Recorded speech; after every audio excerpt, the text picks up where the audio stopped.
would you please describe or discuss in terms of what truly are you proposing this paradigm in service research? What should people now start thinking? I think the main message that we have been working on is start thinking about paradigms. It's not particular what type of paradigms you're using, but start thinking of why is I'm using this kind of paradigm, or what is a paradigm?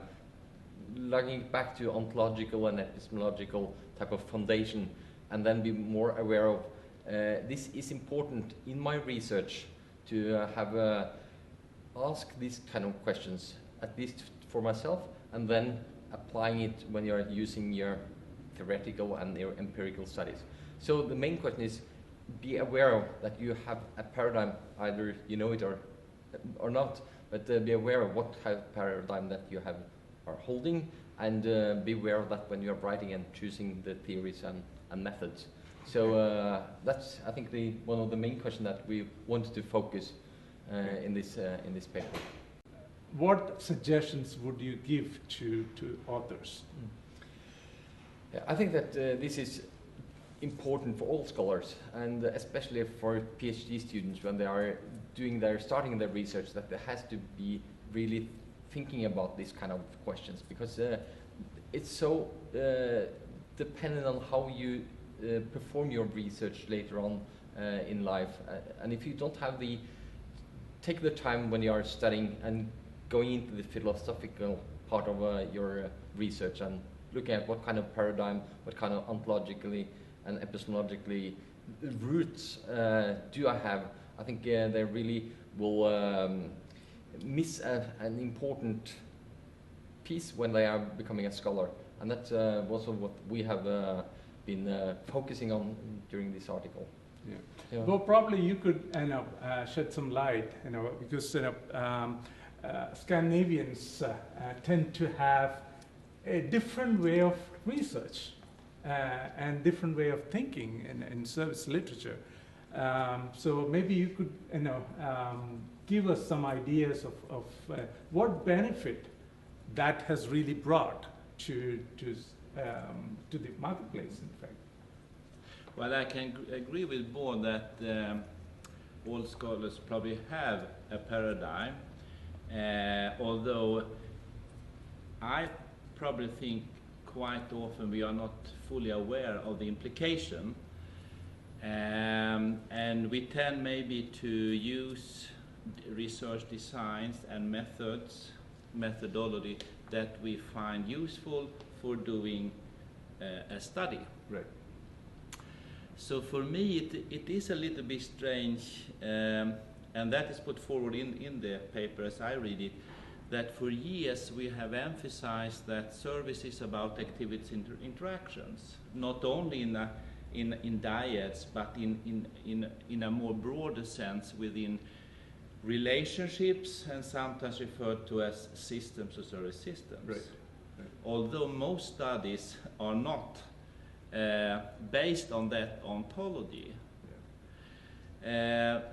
The Nordic school, I think, has brought up, this idea that we should look at things more holistically, that is from multiple views, and right. maybe at multiple levels. But I'm not sure, and case study research enable us to do it, but I don't think that we have done this type of design in a way that really have had a strong impact on the field.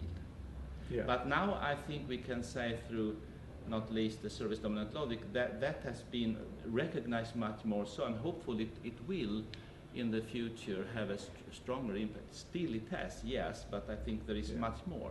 Yeah. And I think what we will see coming out is that through service science, where the key concept in service system and the service logic or service dominant logic, where service rather denote a perspective on value creation than a certain type of offering, right. that we need to have methods and create new knowledge based on more process-oriented approaches, and analyze data from more than one perspective, Yeah.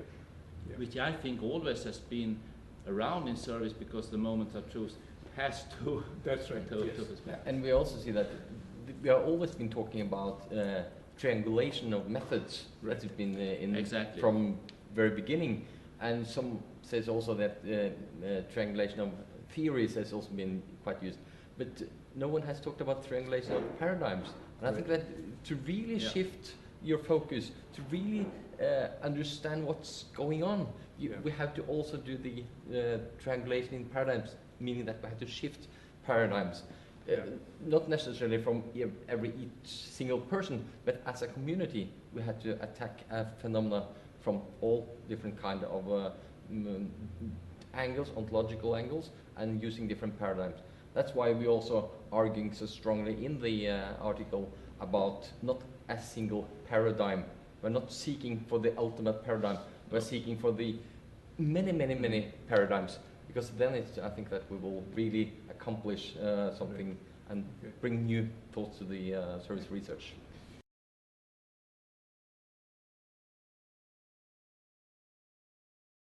I think, again, quantitative research have a lot of opportunities still, but I think that the way it has been and still is being used, for example, that I see a trend that more and more experiments takes place, and at the same time we play that context is crucial, practices are crucial, and I think that we cannot grasp practices and context in a very good way when it comes to different type of experiments, and it particularly when it comes to like experience, and more will say that value is experiential, contextual, idiosyncratic, and medium-laden. So therefore I think there is a need for other type of designs that may include quantitative, but then one of maybe 3 or 4 other types of ways of both collecting and analyzing data. And also that we need to pay more attention to time, various type of time dimension. So then that's a very interesting. What do you mean by that time context? For example, we know that experience in one situation may not necessarily result in a favorable later on, because we learn, and I think that's what we from within service research learn in the this confirmation paradigm, mainly used within service quality. When you have experienced something once or twice, then you take this for granted. Then you want something else, maybe. And the Kano framework also back this up.